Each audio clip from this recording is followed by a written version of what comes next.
আল্লু অর্জুন এবং অ্যাটলির সিনেমা নিয়ে আসলো ইন্টারেস্টিং একটা বাজ। কি সুপার পাওয়ার থাকবে আল্লু অর্জুনের, উঠলো এটা নিয়ে ইন্টারেস্টিং একটা গুঞ্জন। এছাড়া থাকছে সানি দেওলকে উপরে তুলে রবি তেজা কি নিজের কপাল নিজেই পুরালো। এন্ড ফাইনালি থাকছে ডন 3-তে কিয়ারা আদভানি সরে যাওয়ার পর নায়িকা হিসেবে এখন যার নাম উঠলো তাকে ঘিরে ভক্তরা করছে আবার আপত্তি। বাট কেন? সো দেরি না করে সরাসরি গসিপসে চলে যাচ্ছি। প্রথমে আসি আল্লু অর্জুনের কাছে। আল্লু অর্জুন এন্ড অ্যাটলি কুমার যে মুভি করতে যাচ্ছে সেটা তো সবাই জানে এবং এটা হবে ইতিহাসের সেরা বিগ বাজেটের একটা মুভি। এন্ড এই মুভির যে প্রিপারেশন সেটার ভিডিও আমরা দেখেছি কোন লার্জেস্ট স্কেলে যেটা হতে যাচ্ছে। এন্ড ধারণা করা হচ্ছে খুব স্বাভাবিক এখানে হয়তো কোনো সুপার ন্যাচারাল বা সুপার পাওয়ারের বিষয় আশয় থাকবে, এমন একটা বাজ উঠেছে। এন্ড এখন এই থেকে আরেকটা ইন্টারেস্টিং বাজ উঠলো, সেটা হচ্ছে আল্লু অর্জুনের দুটো চরিত্র থাকবে, একটা হয়তো নর্মাল আল্লু অর্জুন এন্ড আরেকটা হয়তো সুপার পাওয়ার ওয়ালা আল্লু অর্জুন। এছাড়া এমনটাও শোনা যাচ্ছে যে আল্লু অর্জুনের সুপার পাওয়ার থাকবে সেটা এখানে এমন হতে পারে যে আল্লু অর্জুন বিভিন্ন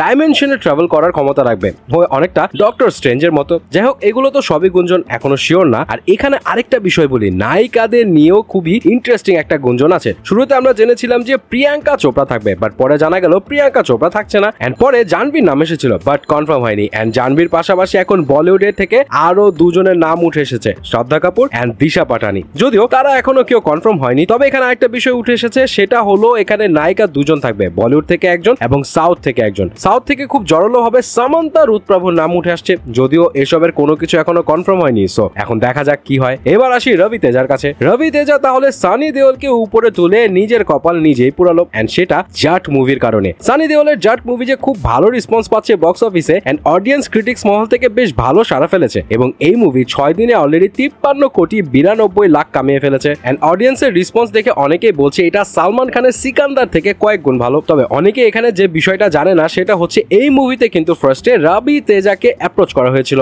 এন্ড রবি তেজা এই মুভি রিজেক্ট করে দেয় এবং এইটা জানার পর অনেকে এখন বলছে যে রবি তেজা যে কেন এই সমস্ত ভালো ভালো মুভি ছেড়ে দিয়ে নিজের কপাল পোড়াচ্ছে এবং ডিজাস্টার মুভি চুজ করছে। হু নোস কোন খেয়ালে সে আছে কেউ জানে না, কারণ ব্যাক টু ব্যাক সব মুভি ফ্লপ দিয়ে যাচ্ছে রবি তেজা। এন্ড ফাইনালি আসি ডন 3-র কাছে। একে তো ডন 3 রণবীর সিং কে নিয়ে হবে, এটা নিয়ে তো ভক্তদের একটা আক্ষেপ রয়েছে। তারপর আবার এখন নায়িকা নিয়ে যে নতুন বাজ উঠলো সেটা নিয়ে অনেকের একটু খুঁতখুঁতানি আছে। এখানে শুরুতে রণবীর সিং এর বিপরীতে কিয়ারা আদভানি থাকার কথা ছিল, বাট কিয়ারা প্রেগনেন্ট থাকার কারণে সে এই মুভি ছেড়ে চলে যাচ্ছে এবং এরপর এখানে নায়িকা হিসেবে কে থাকবে এমন কোনো কনফার্মেশন আসেনি। বাট বলিউড হাঙ্গামা সহ বেশ কিছু কয়েকটা নিউজ পোর্টাল এখন বলছে এখানে নায়িকা হিসেবে থাকতে পারে সার্ভারি। বাট সার্ভারি অফকোর্স কোনো এ লিস্টেড নায়িকা না, পপুলারিটি এখনো অতটা হাই না। সো সে এমন একটা ফ্র্যাঞ্চাইজের মুভিতে থাকবে অনেকে এটা আসলে মানতে পারছে না। যদিও সার্ভারি কিন্তু অ্যাকশন ও অন্যান্য দিক দিয়ে বেশ ট্রেন্ড একজন অ্যাক্ট্রেস। ইয়াশ রাজ ফিল্মস এর আলফা মুভিতে তাকে কিন্তু দেখা যাবে। সো তাকে যদি কনফার্ম করা হয় তাহলে নিশ্চয়ই বুঝে শুনে কনফার্ম করছে। সো লেটস সি, দেখা যাক কি হয়।